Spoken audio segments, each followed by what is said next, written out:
تبت يدا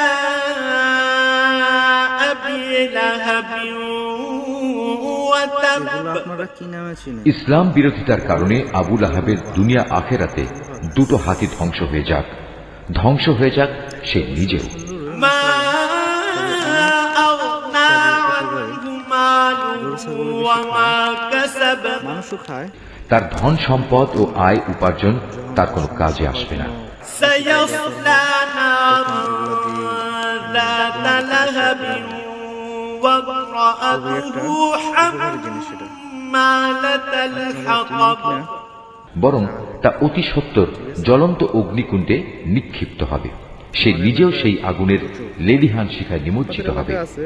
তার সাথে থাকবে জ্বালানি কাঠের বোঝা বহনকারী তার স্ত্রীও।